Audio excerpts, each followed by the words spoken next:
आप सभी को मेरा प्रणाम। आज 7 नवंबर 2024, दिन बृहस्पतिवार, गुरुवार, भगवान विष्णु उनका दिन।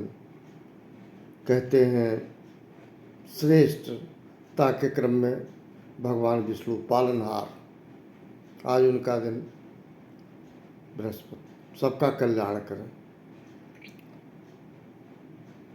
मैं आज एक तथ्यपरक वस्तुस्थिति से आपको अवगत कराना चाहता हूँ।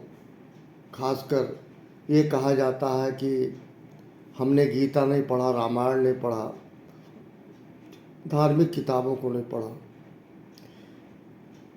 इन सब को नहीं पढ़ पाए हैं, लेकिन कहीं आपको इसका ये कतई न हो कि हम कहीं कम हैं उन लोगों से जो बाकी लोग पढ़े लिखे लोग हैं।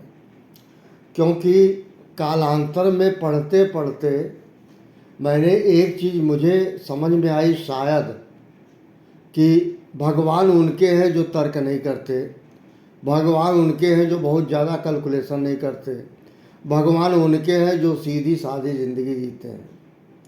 और ईश्वर की पूजा के लिए पढ़ना आवश्यक नहीं है।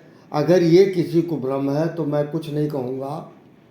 अगर आपको समझना ही है, आप मृत्युलोक में आए हैं, केवल 5 बातें दिमाग में रखना है कि ये जो तन है ये 5 तत्व का है, जो यहीं विलीन हो जाएगा और यहीं उसकी उत्पत्ति हुई। आत्मा जाएगी, आत्मा अजर अमर है।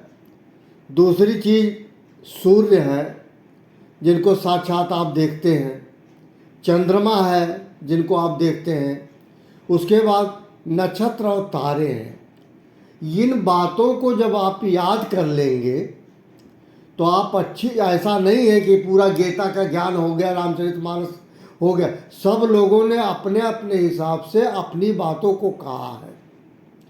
पर पूजा में मैं कहूँ there is an inverse relationship, मैं ये भी नहीं कहूँगा बिटवीन वर्शिप एंड जो है नॉलेज लेवल। लेकिन मैं ये कह रहा हूँ कि यदि कोई व्यक्ति पढ़ा लिखा नहीं है तो क्या वो पूजा नहीं करता है। एक किसान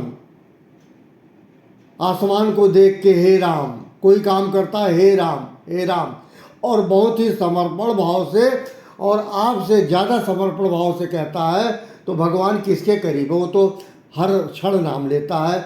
आप नहा धो के एक थोड़े समय में भगवान का नाम लेके आप अपना काम करते हैं, लेकिन वो किसान, वो मजदूर, वो निर्धन व्यक्ति, वो 24 घंटा प्रभु की आराधना करता है।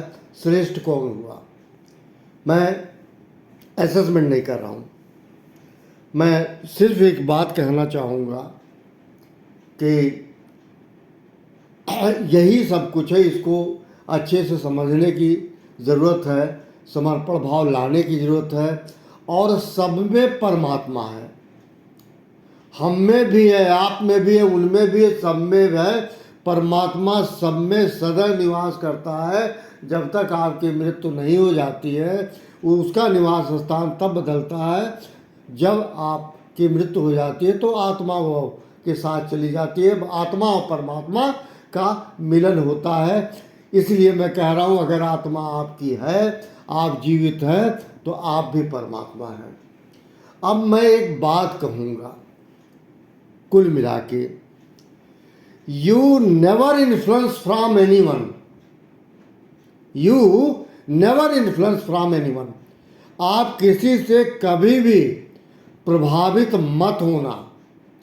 कोई अच्छा कपड़ा पहन लिया, कार से चलाया, मिठाई ले लिया, हेयर स्टाइल चेंज कर लिया, चश्मा लगा लिया, घड़ी पहन लिया, टाई पहन लिया, उसके आचरण का पता नहीं।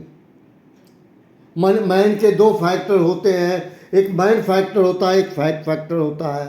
तथ्य बगैर जाने किसी को हाव भाव को भी नहीं समझ पाए, कुछ भी नहीं समझ पाए। वो कार से उतरा और कपड़े अच्छे पहना, आपने कैलकुलेट कर लिया और आप उससे इन्फ्लुएंस हो गए।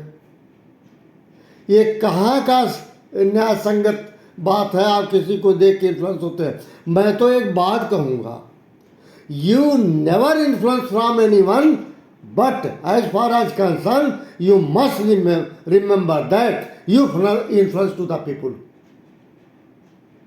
You influence to the people, but you never influence from the people। मैं तो ये कहूँगा, इन्हीं शब्दों के साथ आज आपका सभी का दिन मंगल हो, इस कामना के साथ आप सभी को मेरा प्रणाम। Thank you very much.